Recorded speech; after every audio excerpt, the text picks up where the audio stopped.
Welcome, folks. We'll be beginning in just a few minutes. So excited that you're joining us. Find a nice, comfortable, relaxing place, and we'll be with you soon.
Welcome, folks. We'll be beginning shortly.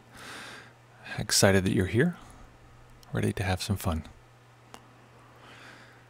So for now, just feel free to relax, find a nice, comfortable position. And we'll be beginning in about 5 minutes.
Hello, Deep Mindfulness Collective.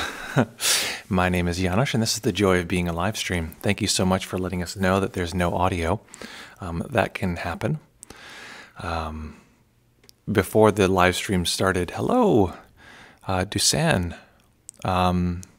Hey, so let us know where you're coming from. I know folks do this every time, but some folks don't know that Deborah's coming from Brooklyn and Lewis is coming from London.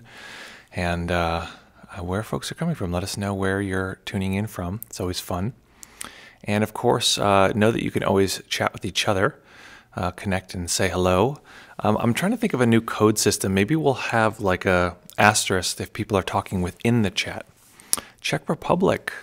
Wonderful. Welcome, Czech Republic. And Sheffield, Yorkshire, UK, not London. I know, it's typical American, right? It's like, oh yeah, it's all London. That's the entire UK is London. So maybe if folks are talking to each other in the chat, maybe that's a good way to go, is put an asterisk beforehand, and we can know that it's an internal thing. Happened yesterday where a couple of people were talking to each other, and I was like, what's going on? So I don't want to read your chats that aren't meant to be read out loud. So welcome, folks. Very happy that folks are here as people begin to roll in. I had a very interesting day yesterday. I taught at this giant tech company. I don't think, I got to check in and see if I can say which one, but it was one of the very giant ones. It was my first time there, and it was interesting because I had a sense that it was hard. It's basically always hard to read these things if they loved it or if they didn't, because everyone's so polite. But, I led them on a 25-minute sort of strange meditation because if they want to hire me, I want them to hire me for the thing I like doing. And we'll see. It was fun, though. It was fun, and it was interesting. People were like, that was weird. And, I don't know if weird is the thing they're going for, but hey, that's what I enjoy doing. And then I went to a meditation afterwards led by a friend of mine who I practice in a very different way than she does, but it's also very interesting. And so part of it was screaming meditation. So you're just, everyone's screaming at the top of their lungs. And so the cathartic nature of that is great. What that means is my throat is much lower than usual because of the screaming. And if people don't know, I used to be in a black metal band, actually not that long ago. I feel like I should share the link just because it's so ridiculous. I'll share that link just because it's fun. Let's see. Oops, I should have had this prepared, but let's see if I can find it. Here we are. Okay. Sending the link now. So this was my black metal band. Really, not that long ago. I was already teaching when this was when I was doing this. So, but it was a few years ago. So yes, this is the what's it called? The black metal band that I was in. So I used to do a lot of screaming in the name of furthering people's path to awakening. Although you probably couldn't tell because you probably couldn't tell what the lyrics were because they're hard to hear, it being black metal and all. So used to be in a black metal band, lots of screaming, so I'm a little bit used to it, but my voice is a little altered today. So we're going to have some more fun today. We're exploring the theme of joy. It's the inaugural first few weeks of this stream, so we're going to be doing a little bit more practice around joy.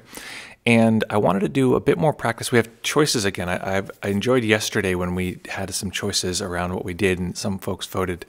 So we can either do practice on life, as we had done a couple days ago, which I really enjoy. It's a practice looking at the living quality of our sensory experience. We can also do a breath-based practice, which is not that common for folks who are familiar with Shinzen, but it can be very common for other traditions, and basically involves a pretty heavy respiration, and it's basically breathing intensely, breathing deeply in and out for a few minutes, and then stopping. And what that does is produce a kind of vibratory energy in the body, and it tends to create a kind of flow experience in that way. So let me know in the chat what you'd prefer, a more sort of clearly insight-related practice, or one that has breath, and then we go into insight after the system is sort of moving in this direction. You get to notice some cool effects from the breathing. I thought of that because doing the screaming meditation last night, there's a lot of breathing involved, and I think that was part of how the practice gives us this sort of energy in our body. Ned says, breath sounds interesting. It does sound interesting to me. Okay, breath sounds cool. Dustin says, I'm down for the breath as well. Okay, well, that's wonderful. So the one caveat is that if anyone has a heart condition, you want to be careful with this, and you want to go at whatever pace you think you should. This is counterindicated for folks who have heart conditions, basically because we're going to be intensely breathing. So if that's the case for you, make sure to monitor yourself. I don't want anyone to, get their blood flowing to a place where it'd be challenging for them. Other than that, there's no health difficulties here, but what I'm going to be asking folks to do is there's going to be a degree of pushing, a degree of efforting, because at some point the system typically wants to take a nap. So at some point the system is going to want to, it's like, okay, I'm done breathing heavily. And we're going to breathe heavily for, I'll time it, it'll probably be about 5 to 7 minutes. And so know that that's going to happen. There'll be a point where the resistance comes in and you just put more energy into the breathing, and you go from there. And then at some point we'll stop and we'll sit with the experience of feeling those sensations, and then they'll slowly fade away, and we'll pay attention to the fade into our ordinary, usual sensations. The type of breathing that we're doing is basically as deep and as fast as you can. So I'll take the mic away because it's going to be a little huffing and puffing. So this kind of thing. So you're basically, to some degree, hyperoxygenating. And of course, that produces the ordinary sort of, there's a degree of lightheadedness that comes along with this. And I want to emphasize to folks that, yes, this is a little weird, this is a little strange, and this is not what we usually do. If anyone's used to being here, you know that this is, we actually are much more usually like, observe the senses of, the mind, or the way the body is feeling with gravity. This is a different practice, but it is a traditional practice, and it's practiced. It's somewhat popular in Burma. There's this one teacher, Sunlun Sayadaw, who this is his thing. 10 minutes of this breathing, and then you sit for an hour, and that's his hall technique. It's not the only technique I teach. It's not the best technique. It's one technique, and since we're talking about cultivating joy, it cultivates this kind of vibrant energy that you get from runner's high or that kind of thing. But because we're sitting still, it's so palpable. And if it doesn't produce that effect for you, that's fine. It's not a problem. Just observing the experience and potentially resistance in the body, because what's going to happen is the body and system is going to say, this is strange. I don't want to do this, or whatever. So just noticing that. And the other thing I want to mention is that, so basically I'm going to be breathing along with you and occasionally just giving you encouragement. So I'm going to be like the cheerleader here going along. Any questions before we begin?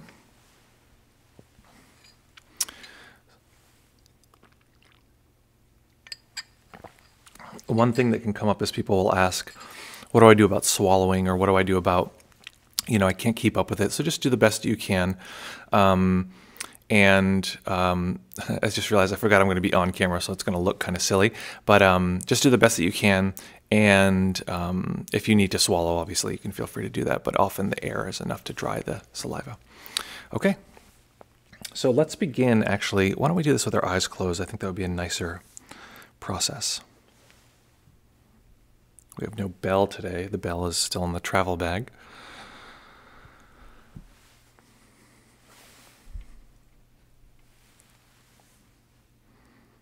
So finding a comfortable position and just gently closing the eyes.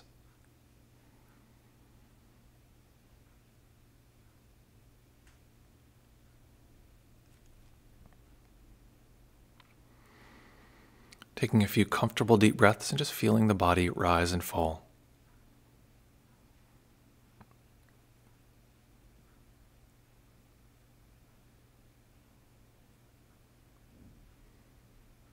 And as we feel the body, it's likely that we can feel some degree of anticipation in the body. This is the body preparing for the activity we described. So letting go of that future possibility, just feeling the anticipation quality in the body now. Seeing if we can have acceptance around that.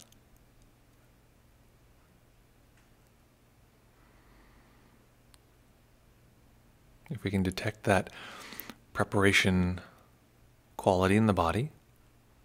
Noticing how interesting it is to detect a sensation that seems to be pushing us forward or seems to indicate something that's going to occur, even though the sensation is simply occurring now.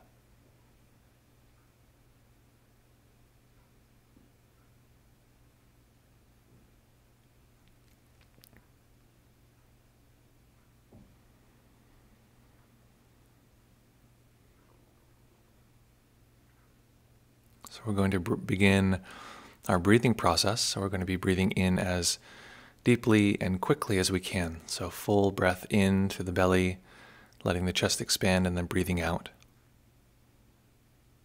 We'll be doing this for about 5 to 7 minutes. And noticing the system will at times resist, at times will not notice, but lots of things will come to the mind. And that's fine. This is all part of the process. And so we'll begin.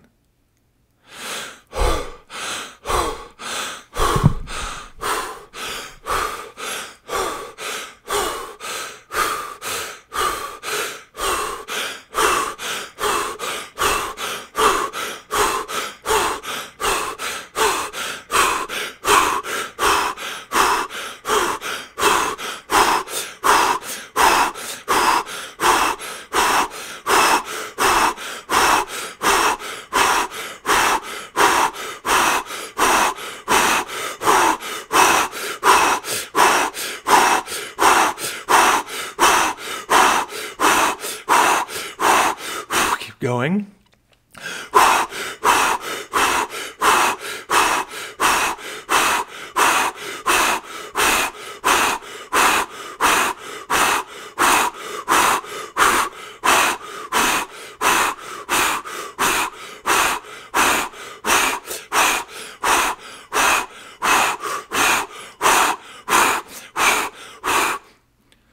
Keep going. How soon do you want to become enlightened?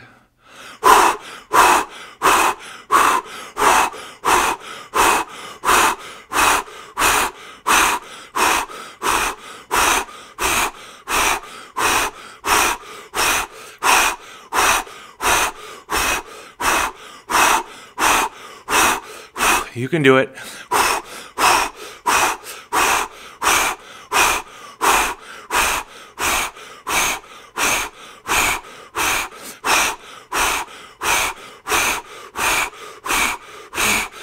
Harder.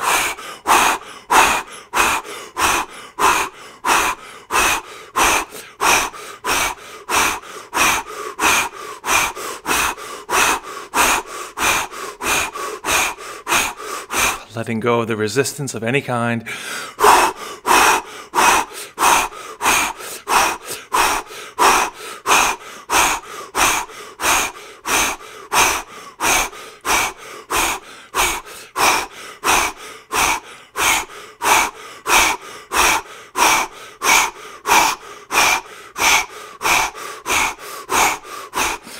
Discomfort might be arising. That's fine. It's not a problem.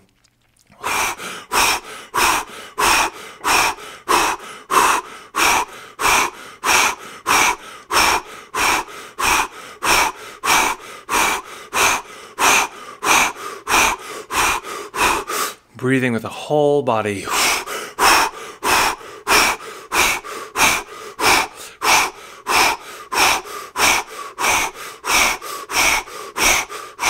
Two more minutes.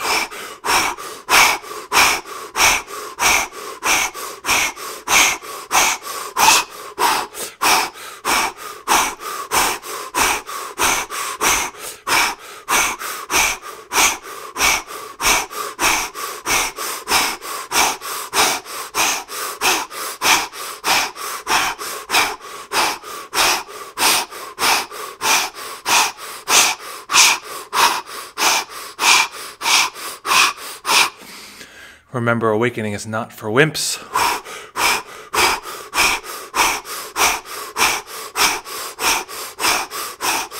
You're doing great.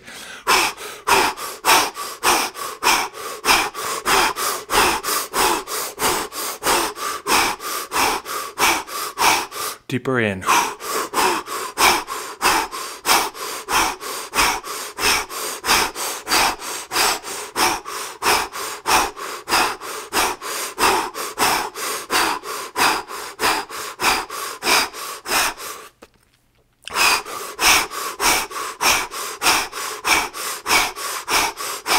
45 seconds.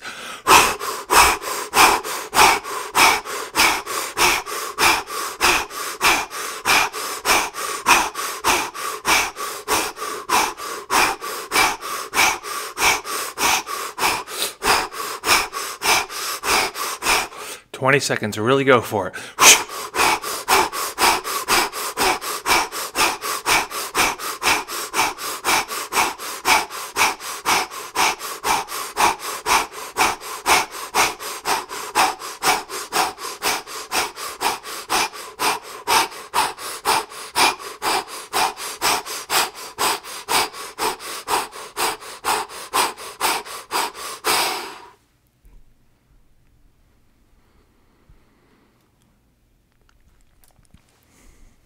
And allowing the body to breathe normally. Relaxing the body as deeply as possible. Letting the jaw go slack.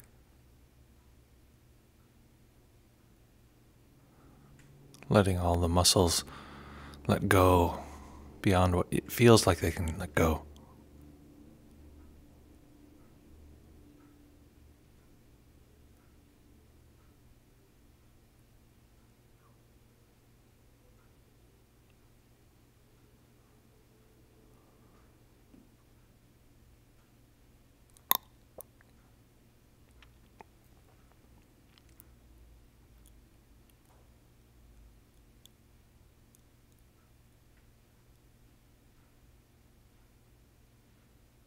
And paying close attention to any vibratory sensations in the body.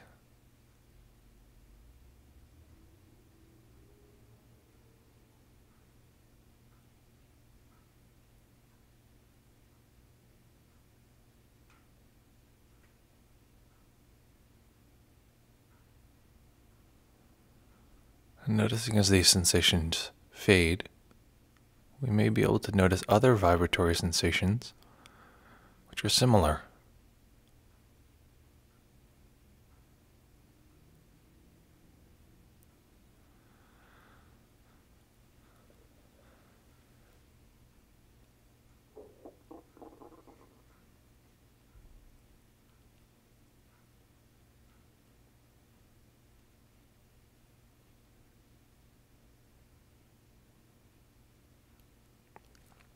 And keeping awareness in the place where we currently feel or felt these sensations if they faded away.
If the sensations have fully faded away, and concentration on these sensations is becoming weak again, drifting off, we can either double our efforts to pay attention to where the sensations were,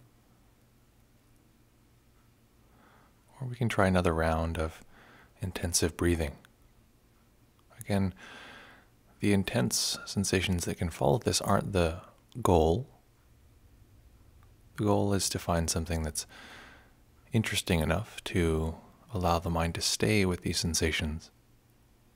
If you can detect subtle, pleasant, vibratory sensations in the body, just staying with that. Seeing how stable you can allow your attention to be.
So we're looking to find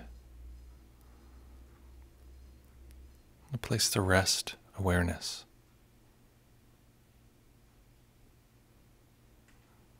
Noticing what kind of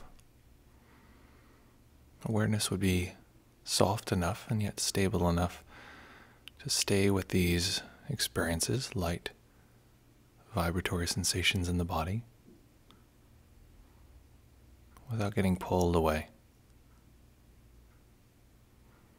If we're not noticing any light or vibratory sensations in the body, we can simply pay attention to the subtle sensations in the hands. But if we are noticing any of this quality,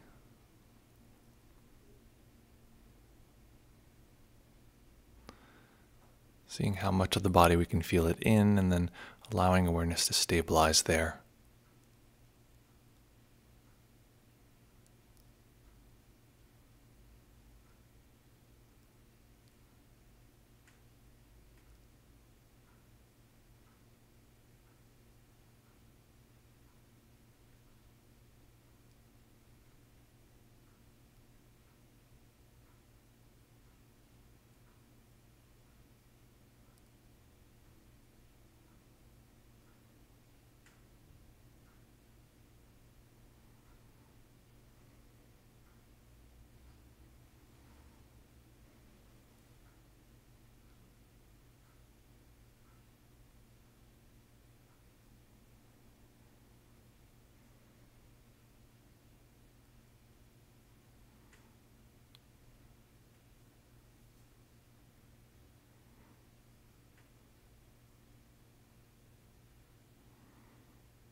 So we use this intense breathing as a way to create something that's so clear, it's easy to pay attention to, and as it becomes more subtle, we see if we can land and stay with the subtlety. And if we find that we truly can't, we can either pay attention to the sensations in the palms of the hands and tips of the fingers, which tend to be light and vibratory, or we can do another round of the intense breathing, timing ourselves for 5 to 7 to 10 minutes, letting go of the breathing and observing the sensations that follow.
And if we find it's difficult to stay with the subtle vibratory sensations, we can observe what kind of distraction we're experiencing.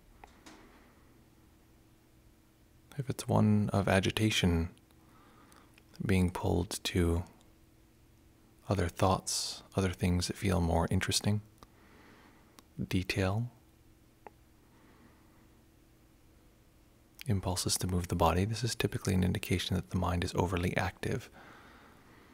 So seeing if we can relax the body more fully, stabilize the mind like a heavy blanket over the sensations we're trying to observe. Possibly slowing the out-breath.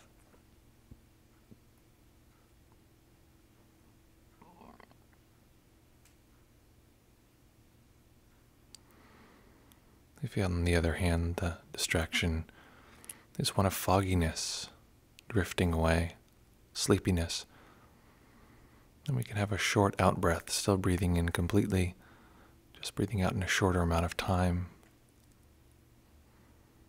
noticing the vivid qualities of the sensations, and if we're quite sleepy, even cracking or opening the eyes and fixing them on one point.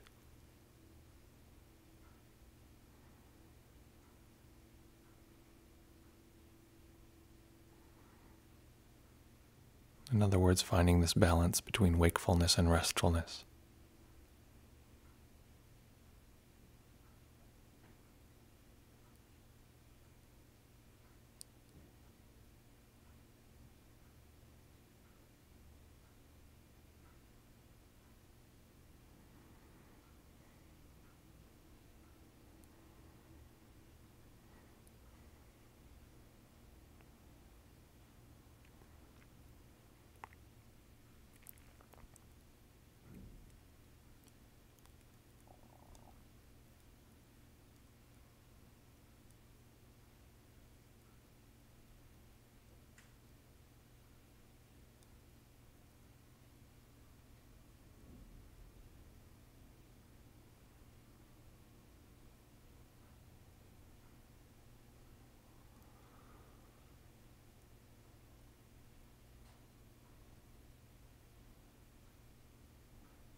again, assessing, is the mind overly wakeful, overly restful, or simply balanced here in the light sensations at the edge of the body, edge of the more obvious sensations in the body, the subtle vibratory quality.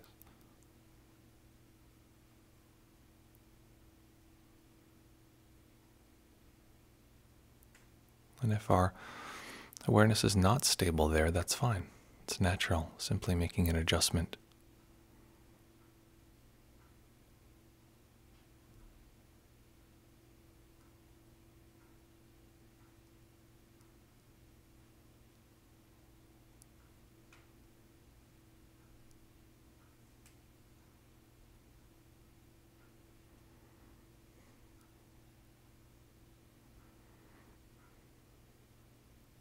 Now allowing a tiny bit of light to enter the eyes, and eventually fixing the eyes on one point as they fully open.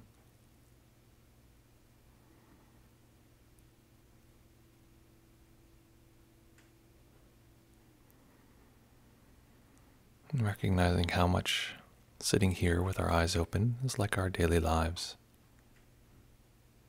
The only difference being we're allowing a bit of our awareness to stay with the sensations of light, vibratory qualities in the body.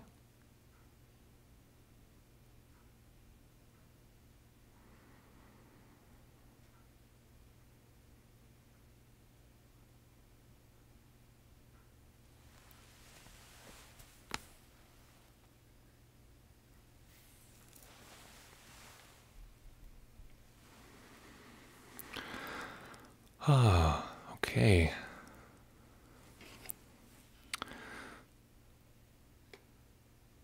Wonderful. So let's see here. Hello from Sweden. I arrived late due to my phone call with a veterinarian. Okay, well, Linda, welcome. You came for a somewhat strange one. Every time I do this or participate in something like this, the first thing people say when it's over, it's like, that was weird, huh? So what was that like for folks who were able to be here for the breathing part, and maybe folks who came in later, a little confused as to what happened? Arriving very late from Ireland, was too busy putting up and planting a pea fence. Well, wonderful. A pea fence. I'm not sure what that is, but it sounds wonderful. It's the kind of thing you have in Ireland. You need to have a pea fence because those peas are really coming in trying to, steal stuff from your house. It's a whole different game in Ireland, I'll tell you that. So Bob, welcome. It's great to see you here. So what was that like for folks? Some folks find it challenging. Some folks find it too ridiculous, too silly. Lewis, that was weird. Yeah. The initial vibratory faded very quickly, and then I got a bit distracted, but when you said to focus on where the vibrations were, more subtle ones emerged. Lewis, correct me if I'm incorrect. Yeah, exactly. No need to shake the champagne bottle, Linda says. It's always vibratory. That is something very true. And this is an interesting practice because people have very strong opinions. It's a pretty, it's a considerable intervention, let's say that. It is sort of amazing to some degree, no matter what situation you're in. Typically, if you can do it for 5 or so minutes, it'll tend to create this sort of intense quality, which is fun. And it's nice to have something that's weird and interesting and often quite pleasant that's very clearly occurring, because it can just get the whole mind to settle back in on that. And Lewis, I had a question for you. You had been talking about pleasure jhanas in the past. Was it you who made that comment? I can't remember. This is a number of sessions back, but if it was, just let me know, because I have a comment related to that. I just want to make sure we're referring to the same thing here. You also said here, Lewis said, initial ones were high frequency, subtle. The subtle ones were low frequency. Interesting. Okay, great. Deb says, oh yes, that was you. Okay, I'll read yours in a second, Deb.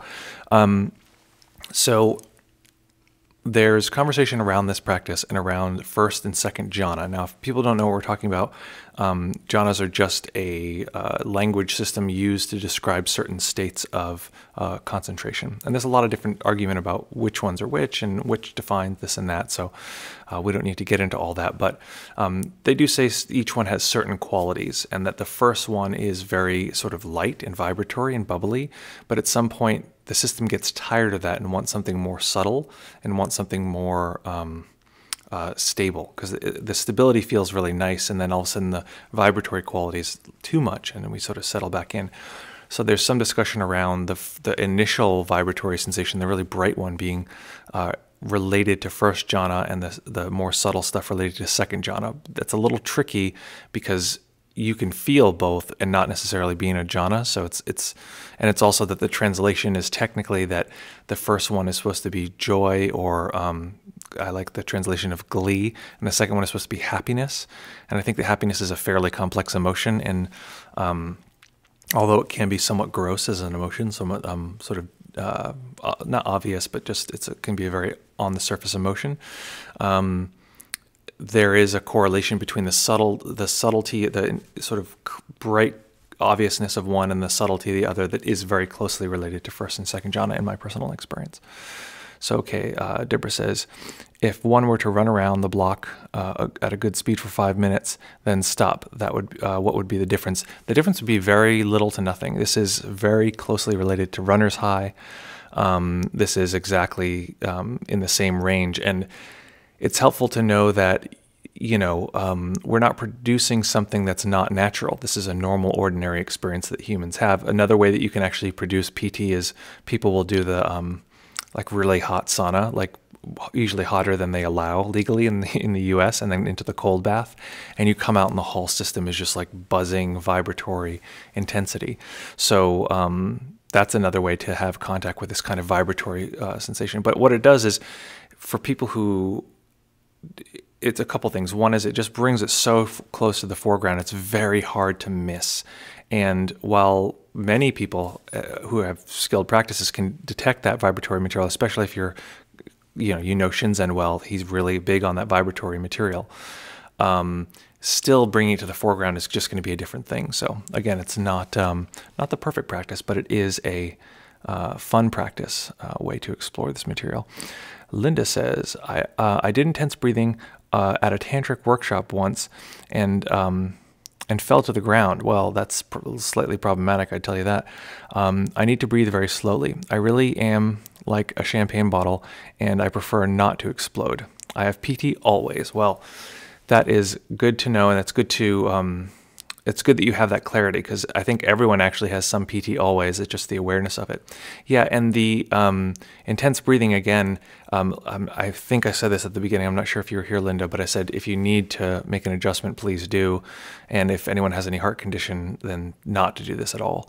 But yes, it's funny, now that we're having this conversation, this is almost the exact conversation I've heard the times that I've participated in this. I think I've led this with one group, and this is the exact conversation. It basically becomes a like for and against the technique itself.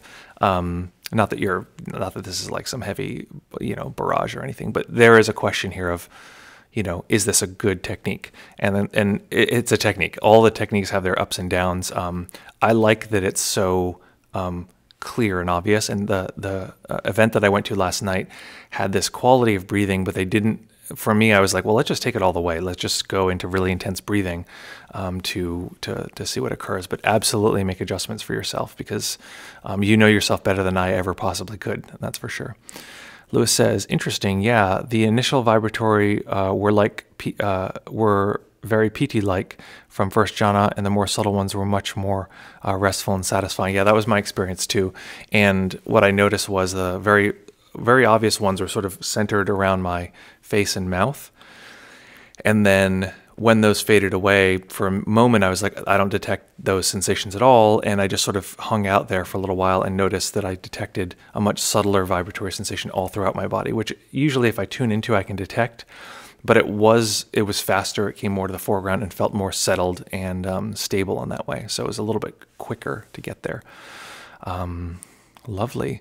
Any questions that are coming up for folks as we're going through this about this practice or any other practice in your life? Any difficulties, anything fun?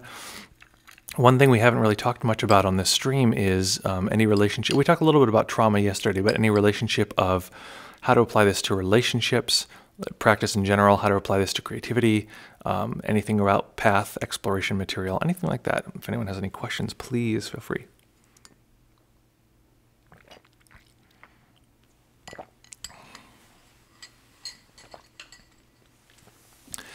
And in the meantime, we're thinking about starting a second channel. What is PT? Dustin. Yeah, Dustin, thank you so much for that question. It's a very good question. We've been throwing the term around willy-nilly. PT is the former name of our plant. And so what people are describing is, no, I'm just kidding. So PT is a poly term for, and it's debated what it is, but this is where, from my experience and what I understand, is it's a light vibratory quality that you can have in the body. And actually, some people say there's levels of PT, and any vibratory sensation in the body is PT. But I haven't heard a lot of people say that. I heard one person say that who seemed very sure of themselves. So for whatever that's worth, a light vibratory sensation that you can detect in the body. And I often, if I'm guiding people to detect it, I'll often say, pay attention to the subtle sensations in your hands. It's often why I will refer to paying attention to the hands, because the hands have more nerves in them. Like it's like the hands, the tongue, and the genitals are basically the three areas that have massive, massive amounts of nerve endings. And so if you pay attention to the palms of the hands and tips of the fingers, it can feel like rain, like many teeny tiny sensations. The mind will tend to merge them together to be the sensations of a hand. But if you pay attention to the subtlety, it can feel like many, many, many tiny sensations. Ways to have contact with those subtle sensations, we just did one now. You can breathe very heavily. Excuse me. You can breathe very, very heavily and deeply, and the body will tend to produce this kind of vibratory energy. You can have a run, like Deb was suggesting, intense run, and the body will have that kind of vibratory energy. If you notice closely, though, it's sort of always there to some degree. Sometimes people will notice it when they breathe out deeply and then hold for a second, or breathe in deeply and then hold for a second. Right at the edge of the sensations is a sort of champagne-ish bubble quality. And one way to experience jhana, which is a kind of where the mind, where the let's see, the attention and awareness balance out, is one description. That's a current popular description. Is to pay attention to the pleasant sensations, those vibratory sensations in the body, and hold that there and hold it until it becomes solid and stable, where awareness is holding all of it and attention is sort of open and spread, and it just settles. And at some point the whole system is like, I get it, I'm going to stay right here. And that would be the range of first jhana. But there's still efforting to hold it. And then second jhana is when the efforting goes away and the mind's like, I got this one, you don't need to effort anymore. And the effort is incredibly minuscule, and the system will simply hold all that sensation together on its own. Oh, I realize I misspoke, Lewis. I'm talking about third jhana, where you switch to happiness. So my mistake there. The more subtle sensations in happiness. And what was the other thing I wanted to mention about PT? Oh, this is a good practice to do when going to sleep, because there's a fair amount of indication that the jhana practices, this sort of this quality of stabilizing the mind, is related to sleep yoga and being able to do practices in sleep. And so when people, sometimes I'll say, sort of to like blow people's minds, I'll say, yeah, you can meditate anytime you want, including while you're sleeping. People, whoa, how's that possible? And really what it is as you're going to sleep, to close your eyes and do this practice until you fall asleep. And then as soon as you wake up in the middle of the night, to roll over whatever, you go back into this practice, and then just keep doing that. And at some point, the jhana practice, the vibratory practice, will start sort of showing up at sleep. And actually, the first time I had been doing this kind of practice and landed in first jhana, that stability, but it always took a lot of effort. And the first time I went into second jhana, I actually just woke up and was in second jhana. So that was what I call sleepitation. So anyway, interesting, fun facts. Okay, what do we have here? Lewis says, interesting relationships. Interested in the relationships angle. My partner doesn't really meditate, but is interested but just hasn't gotten into the habit. Great. Okay, so oh, good. Linda says she often wakes up in the night in jhana. Yeah, it's not uncommon, and I think Ralph might be on the. No, he's not on the stream today, I don't think. But Ralph is actually a great resource to talk to. Oh, Louis, thank you so much for your donation. Here, we'll give you high fives for your kind donation here. I was reminded yesterday that I forgot to tell people. So super chats are a way to donate. If you want to donate, we love your support. It means a lot, and it actually does affect whether we can do this, because this is a contingent thing. Whether we keep going with this is based on whether it works and whether people want it and that kind of thing. So if you make a donation, the first person gets high fives. The last person who makes a donation becomes our co-host for the day and becomes the plant gets named after them. So Layla was the kind, generous donor yesterday, the last donor, and so the plant is named after her. Right now, Lewis is the contender, and unless someone unless there's a bidding war of some kind, then Lewis will be our co-host tomorrow. So I just want to go back here and answer these final questions.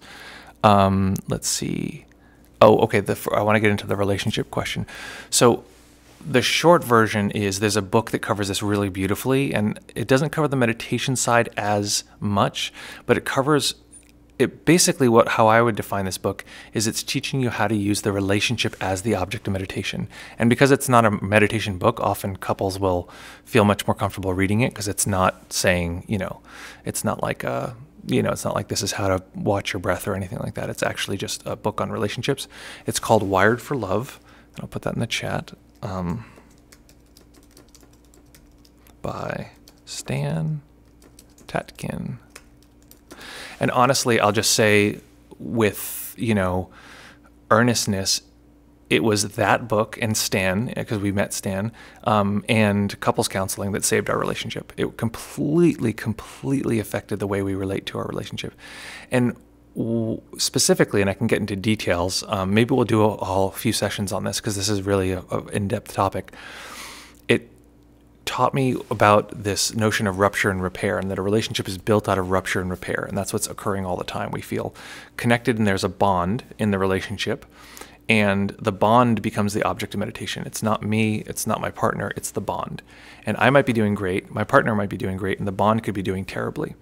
Or the bond could be doing great, and I feel really yucky, and my partner feels really yucky, but there's the bond, there's how connected are we. And the bond is really straightforward. Like, folks have been on this stream for, a while now, for 30 minutes, 45 minutes, and we're closer right now than we were before. And so you can detect the level of our bond, the level of our connection is a little bit stronger. It's not at the level where we should get married yet. I'm sorry to inform you, but I'm not there yet. But if you make a convincing argument, maybe we could go there. But the bond is stronger. Now, if all of a sudden I said some hurtful things, like, I'm sorry, I'm not ready to be married yet. I don't know if you find that terribly hurtful, but listen, it could have a rupturing effect in the bond, minor or large. And then if I wanted the bond to be the same as it was before I said those things, I would need to repair. And so there's this continuous awareness of the bond as an object of meditation, and it's a beautiful object of meditation. It has everything that you would need for, jhana practice. Basically, it's very subtle, it's nuanced, it's to some degree fragile, but it's also, once you get a taste of it, it's very palpable. And so that's the general principle. And then it talks about what creates a rupture, and the ruptures are everything. Like, I will go away for a retreat for 2 weeks and not be able to talk to my partner, my fiance, who I'm very excited to be getting married to. And when we come back, we have to repair. And then you can feel the relationship's a little bit estranged, and then we have to do repair. And then at some point we feel like we're back where we were before. We have an argument and things are rough, and then we come back to a place and we feel repaired. And each time you make a repair, the relationship is better. I recently had a friend who we had plans to meet together, and they thought we weren't meeting together, and so they turned off their phone. And I was like, "Yo, where are you?" And I was I was like, "Hey, are you safe? What's going on?" And then the next day were super busy, and they didn't get back to me, and it was weird, and there was a rupture. But then we had a conversation, and we felt connected, and it felt nice. And I don't think we're completely repaired, but there was some repair, and the relationship will likely be stronger on the other side of it. So that's a very quick sketch of what that particular book covers. And it's something that I usually will work with people on when I'm working with them one-on-one. So that was a long answer, but hopefully that was interesting. So I'm going down the list. There's a lot more stuff here that I missed. Okay. So Linda says, probably a great technique for someone, for some, and problematic for some who are having very intense energy. You know, Linda, that's really true. And for me, I have the tendency, and I should, it's something really to think about, which is why I really appreciate comments like that, because it's so helpful to hear perspectives that I'm not more familiar with. I'm the type of person who innately would be very disconnected with any emotion in my body, for instance, or any subtlety of PT, that kind of thing. And only through practice have I started to really notice that those things are continuously there. Fun fact, in terms of relationships and this material, emotion as a body sensation rides on top of PT. PT is like the surfboard of emotion. So anytime you detect an emotion in the body, that's actually riding on top of that subtle vibratory sensation. This is all stuff science has not had contact with or figured out yet. Okay, so we're going down here. Dustin says, would any practice before sleep be useful for sleep yoga? Yes. Any practice before sleep would be useful for sleep. For sleep yoga is a little bit unclear, but honestly, I think that from my experience, any practice, if you bracket sleep appropriately, like if you or carefully, like any time you're laying down to go to sleep, you practice until you're unconscious. And as soon as the body becomes conscious to roll over, to use the bathroom or whatever, you begin the practice again until you're unconscious. When you wake up in the morning, the alarm goes off, and often what I'll do is, hit the snooze button, and for that amount of time, go back into the practice and then get up. And the system starts to associate sleep and practice, and the practice starts to bleed into sleep. So what happens is you suddenly become conscious, just to roll over, or just to have a dream or whatever, and the mind will go into meditation. So it's likely that would happen. That's my guess, but I couldn't say for sure if any practice would, because I wouldn't want to make a statement that broad. But that's my take there, Dustin. And then Lewis says, very interesting. It rings bells for me. I can sense the bond and the rupture and repair pattern, and hadn't really had words for it before. Yeah, and this is, of course, natural. This is something that any couple relationship is going to have good contact with. I like that the book explains how a lot of the details of things that do cause ruptures. Like ruptures can be as subtle, and this is where it gets like a little like it can sound almost obsessive, but ruptures can be as subtle as going to sleep, right? This is one reason why in the morning I personally want my partner to say good morning instead of just like walking out, because there is a degree of like we were apart for that amount of time. I was unconscious and here you are. Or leaving for the day. One thing that caused a little bit of friction in my relationship with Rakhel was that she would come home and I would like be on the computer and I'd be like, I'm like, hey babe, how you doing? And I wouldn't greet her or meet her or anything. And so one of the things I suggested in the book was to stop what you're doing, get up, embrace the person until you feel like, and then you can go about your day. But that level of bond was like really important. And it really did have an effect on our relationship. And so we're just both very aware of that now and what our needs are in terms of the bond, which is really helpful. Let's see. Linda says, makes sense. I had PT long before I had a daily practice, sometimes even explosive PT, exploding head syndrome. Okay.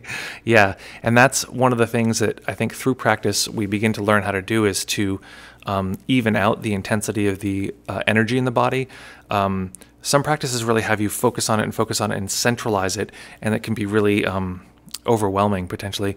And I like that I personally prefer the practices that have you even, spread it out throughout the entire body, so it's not so intense in any one place. When I first started, I put all this energy on driving PT into my hands and arms because that's where I felt it the most, and it would feel like my hands and arms were on fire. It felt like they were like being bitten by fire ants, and I'd just be sitting there going like, oh my God, like, just the intensity of it, and I thought that was good. And then I couldn't handle it, and I talked to a teacher.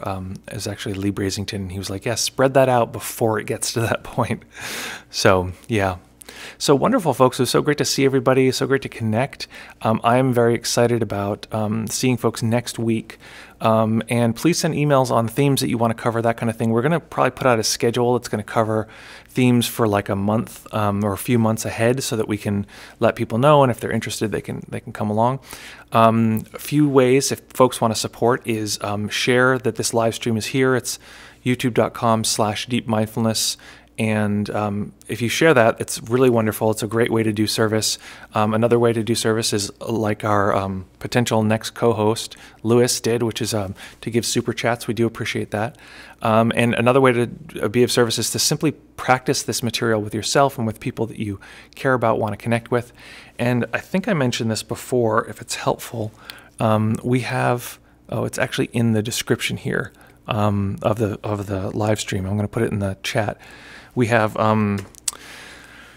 7 guided meditations, which are the foundational meditations that I'll give students whenever they begin meditating. So those are available there. So that's it. Hopefully, folks have a great day, and I really look forward to seeing folks soon. Oh wait, Hannah says, haha, I know the feeling. Focusing energy on the touch between fingertips was really painful.